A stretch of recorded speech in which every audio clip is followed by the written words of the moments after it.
You're far, far too kind. Hello, everybody. I know you haven't heard this voice in a very, very, very long time. In fact, last time I did this show, or any podcast, President Obama was president, CM Punk was a wrestler, and all this other good stuff. And now, times have changed. A lot of things have changed. More crazy, rampant racism. A lot of Hollywood elite guys have been called on their BS. You know, you have a lot of guys like Harvey Weinstein. Because when I first started before, it was like, you know, the Cosby was the only guy they were like saying that, you know, assaulted and raped and stuff like that, women. Now, we have a lot of celebrities who've been, you know,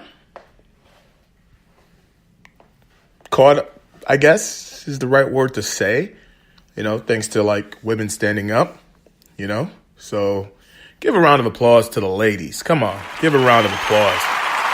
You know, you got to give a round of applause to the ladies. But with that being said, there is justice. And talking about justice. Guys, have you seen the reviews for the Black Panther?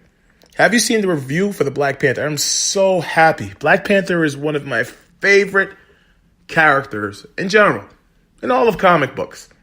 You know, I think Spider-Man might be my first, but Black Panther is definitely in my top 3.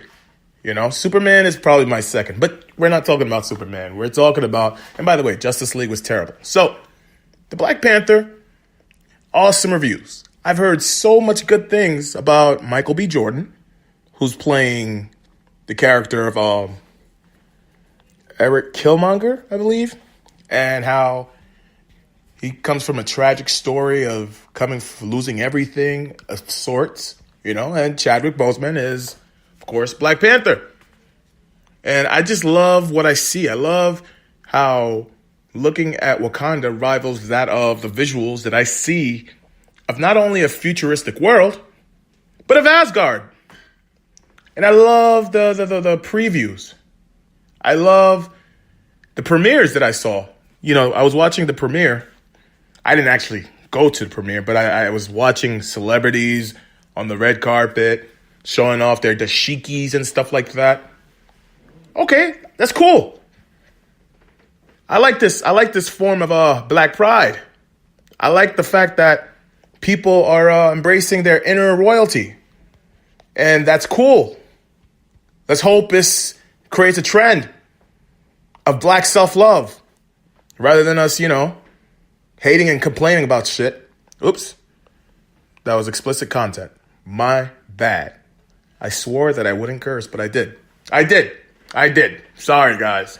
Bruno cursed. And by the way, for you, those who do not know who I am, my name, of course, it says Mr. Chatty. But I forgot to say this. I forgot to say what I always say when I do podcasts, broadcasts, videos. My name is John. Don't call me Gene. Bruno. Yes, I had to get that out my system. So now let's get to wrestling.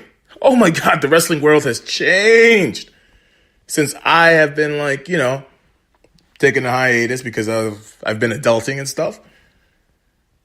So we have Shinsuke Nakamura going into the Royal Rumble, winning it. Now he's going to WrestleMania to face AJ Styles. Last time I did a podcast, AJ Styles was in New Japan. And now the Bullet Club or Balor Club is a big thing on Raw. Asuka, of course, we always knew Asuka was going to just take over Raw or whatever. Actually, no. Last time I did the show, there wasn't even a brand split. That's crazy. That shows you how long it's been since I've done a podcast. So, if you see me slurring over my words, just know it's been a while, baby. So, with that being said, and one thing that happened at Royal Rumble, Ronda Rousey freaking Rousey made her debut on Raw. I mean, I'm on Royal Rumble. Although I do feel it was ill-timed. I definitely feel it was ill-timed. And look, I'm not a booker. I'm not a fantasy booker.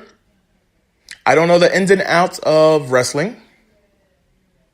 Okay, I really don't. But what I do say is I feel that Ronda Rousey did overshadow Asuka's win. Now, I gotta say, Asuka versus Ronda Rousey at WrestleMania or at any event, it's gonna sell tickets. And I love this whole women's revolution. I'm happy that it was not like a phase or a fad. Because at first I thought it was just going to be a fad, but I'm happy they kept up with it. I'm happy that the Women's Royal Rumble closed the show. And who knows? A women's match may end up closing the show at WrestleMania. And I'm wondering what's going to happen to the Cruiserweight division. Right? We don't have Neville the King anymore. We definitely don't have Enzo Amore. So I'm wondering, what is next for 205 Live? Right? What is next for 205 Live? Because I don't know who else can bring the heat to 205 Live. Actually, the only person I can think about is Drew Gulak. Good promo skills. Good wrestler.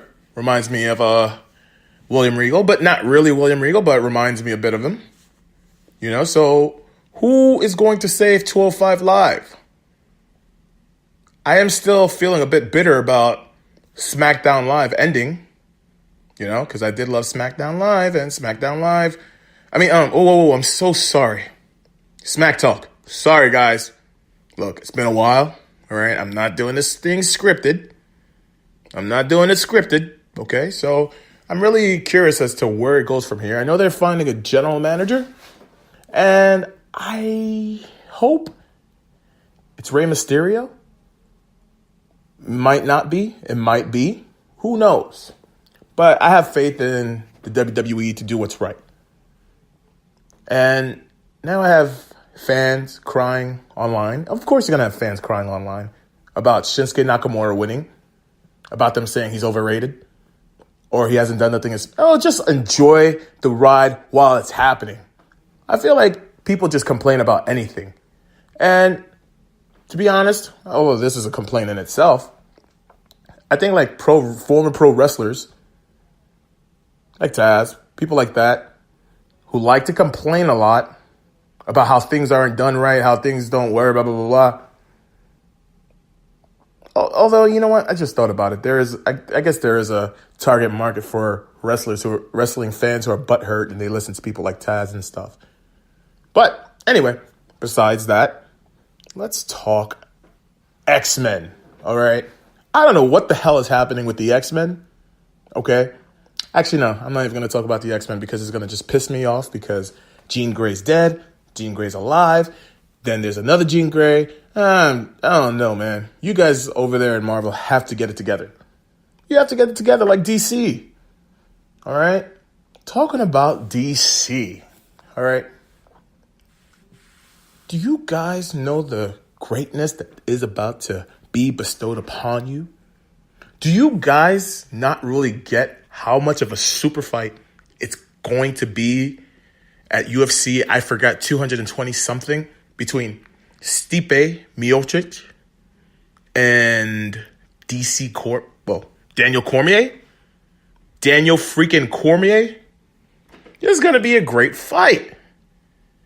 What if DC wins?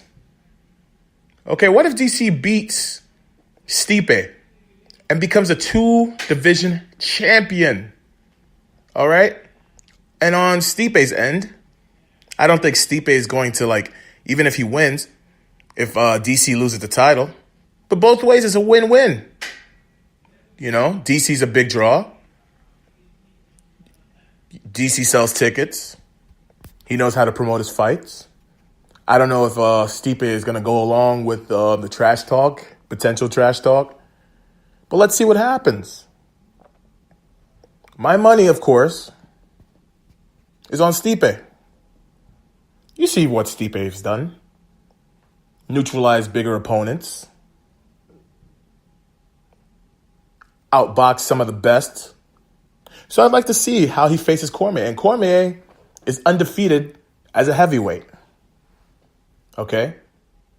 So I would like to see what happens between both these guys. I know it's going to be a great fight. But here's the caveat to all this. So suppose DC wins, right? Let's say DC Cormier. Why do I keep calling him DC Cormier? What is wrong with me? So suppose Daniel wins, right? Where does that leave Cain Velasquez? Huh? Where does that leave Cain? Will Cain and DC fight? Will that be an end to their friendship? No, but then again, DC's did say he's going to retire this year.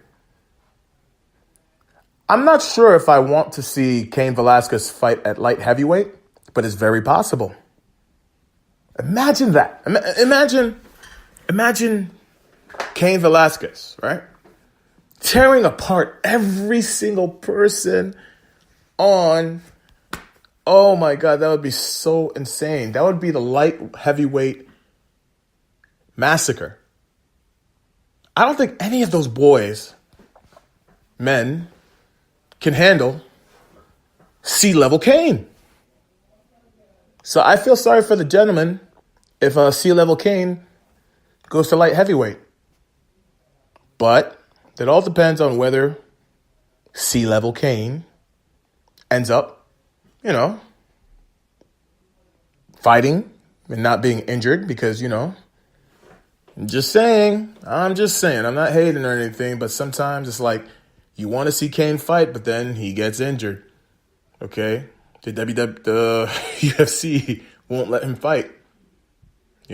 But I have hope. I hope Cain comes out on top and starts whooping ass again. I really would want to see that again. And talking about Cain, we got to give this guy like a Grammy for how many times he's been like buried alive, having backstage sets thrown on top of him, being burned, and now like Braun Strowman throwing, I'm talking about WWE at this point, on him, and just like destroying him. And then what? He's going to be back next week. WWE is awesome. I love how they bend reality, the whole suspension of disbelief and all that other good stuff. But hey, we're going to talk more than wrestling, more than fighting. We're going to start talking about other things. And yes, I know I normally don't do this, but hey, I'll talk about Hollywood. I'll talk about politics. I'll talk about every little thing. Why? Because I'm Mr. Chatty, baby. See you later. Oh, and don't forget my new website, MrChatty.com. You can go on Twitter, and my Twitter name is Chatty Bonanza. If you can't spell Chatty Bonanza, just Google it and try. But anyway, it's been fun, folks. I haven't done this in a very long time. Happy you've bared with me so far. And you know what? You have the most wonderful night ever.